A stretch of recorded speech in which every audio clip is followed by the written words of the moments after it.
While we celebrate the 100th anniversary of our organization's founding, the influence and contributions of our people in Biloxi reach even farther back to the late 1800s, when the first immigrants from coastal areas of Dalmatia in Croatia, then part of the Austro-Hungarian Empire, arrived on the central Gulf Coast. Biloxi was an emerging leader in seafood production and canning as the Industrial Revolution slowly emerged, using steam to better process and preserve product that previously had a short shelf life.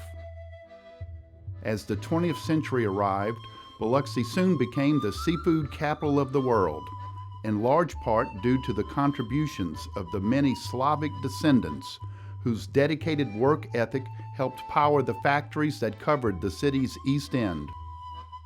Sailors from the coast of the Adriatic Sea found economic opportunity on the Mississippi Gulf Coast.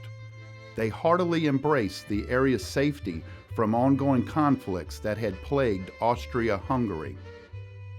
Biloxi seafood processors were instantly impressed by the hardworking Slavs like Nikolai Skrmeta, who it was said did the work of 10 ordinary men. Factory managers and owners encouraged Skrmeta to invite family and friends to join him in the seafood industry in Biloxi. Many arrived by ships from ports in Dalmatia through New York's Ellis Island, headed to Biloxi. Economic opportunity and the promise of family employment drew scores of Slavs from Dalmatia and also attracted immigrants from that area who had already made the Gulf Coast their home, such as Giovanna Dubas in Pensacola. By 1903, Dubas brought his wife and sons to Biloxi on his new schooner, the Maggie K. The night they arrived, they slept in the channel and described awakening in the morning to the sights, the smells, and the sounds of the big factories lining Point Cadet. The Slavic influence permeated the seafood industry, from mothers and children working as shrimp pickers and oyster shuckers, to fathers serving as factory laborers, managers, and soon even owners. They used to blow the whistles early in the morning, meaning they got work. If they didn't blow, they never had no work. That's right. You know, we understood all the whistles when they were different sounds. Yeah. We knew that factory was blowing, that factory was blowing. We knew the sounds of the whistles. And then if they didn't blow, well, they never had no work. About 3 o'clock in the morning, my mother, we'd get up and mother'd make coffee and give us a little bit of something, you know, and then we'd take off and go down to the factory. It'd be about 4 o'clock. We worked real hard too. They'd pile up shrimp on the tables. Yeah. They'd have big tubs, and they had 2 men, and they dump all the shrimp on the table, big piles of shrimp, and the oyster cars, they had 3 big oyster cars, and 8 women worked on each car. The oysters was prepared with a pressure cooker. It was a steam box, they called it. They steamed those oysters, and some of them would just pop right open. And some people used to eat more than them that they used to put in a cup. Not me. Mm-mm. Never did. Either like cooked shrimp. They used to have a cooked shrimp in a packing room, they called it, where you pack them and weigh them.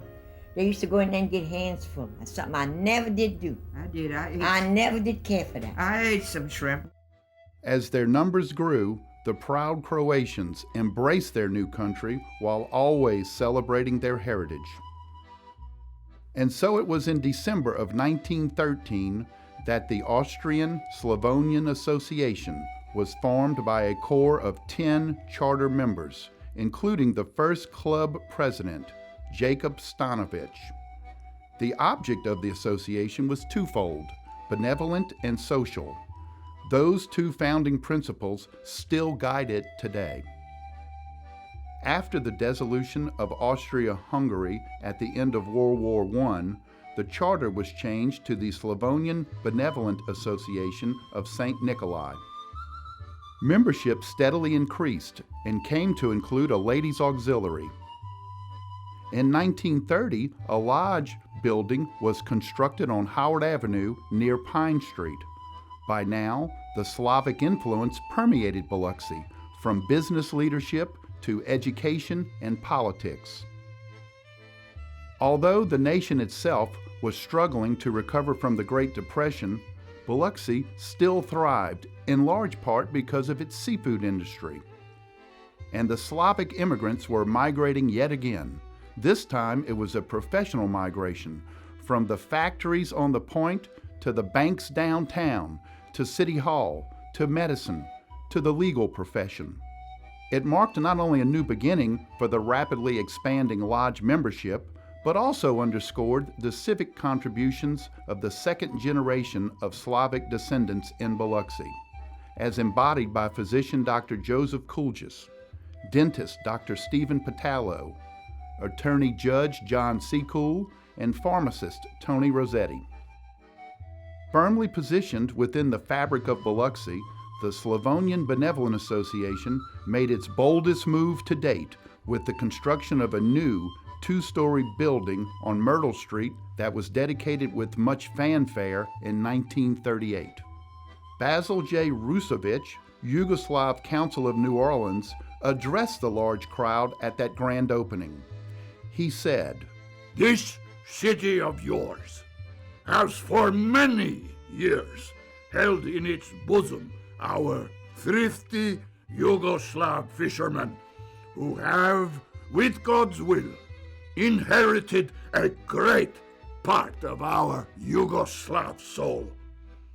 By your hard and honest work, as well as your intelligent efforts, you have greatly contributed to the upbuilding of this community and have considerably helped to put this city in line with other industrial centers in the South.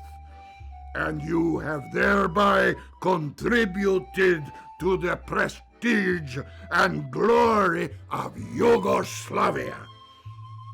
In erecting this beautiful home, you have undoubtedly considered that the old members will gradually pass on from this world, and their places will be taken by your children, who will meet here and enjoy themselves as did their fathers and grandfathers." Slavic descendants did just that for many decades, thriving despite the assaults of hurricanes in 1947, and Betsy, and Camille, and Frederick, and Elena. From its new location, the Slavonian Benevolent Association expanded its influence across Biloxi. Social events were open to non-members by invitation. The lodge became a meeting place and social register for the business and government leaders from across the Gulf Coast. Members regularly celebrated their culture with annual events that highlighted their heritage. And they indulged themselves in American culture as well, even fielding a talented baseball team that performed well against the best regional semi-pro teams. In 1973, the lodge initiated a golf championship for its members. A year later, the event was open to all interested golfers, and the Slavic Invitational was born. 40 years later, it is the premier amateur golf tournament in the Southeast. As the golf tournament grew in prominence, so did the contributions of the Slavic community to Biloxi. All that changed momentarily when Hurricane Katrina arrived on August 29, 2005. Katrina wiped away the lodge building on Myrtle Street and took with it many of the membership's mementos and recorded history. It displaced our tributes to honored members past, and it forced a year's hiatus on the golf tournament. What it did not do, however, was dissuade our commitment and our resolve. Meetings were temporarily moved to the Masonic Building at Howard Avenue and Main Street. it was called the Mini Lodge. A building committee was formed to find a new, safer location for a new lodge and to identify funding sources for that new building. The golf tournament returned bigger and better in 2006. But the greatest accomplishment of all was the opening of our new $2 million Croatian American Cultural Center at the corner of Maple and 3rd Street in January of 2010. Today, 100 years after our first association was formed, we are as vital to Biloxi as any other civic group or organization, if not more so. We proudly exemplify not only the Slavic spirit and culture, but the American spirit as well. We are a people firmly grounded in our heritage and more committed than ever to our city, our country, and our future. And our new lodge will provide many opportunities to reinforce our history in Biloxi. Association President Andrew Fofo Gillich said it best. This building will be the centerpiece of our association activities for generations to come, and it will enable us to perpetuate the fellowship, the camaraderie, and the generosity of our members and their commitment to Biloxi.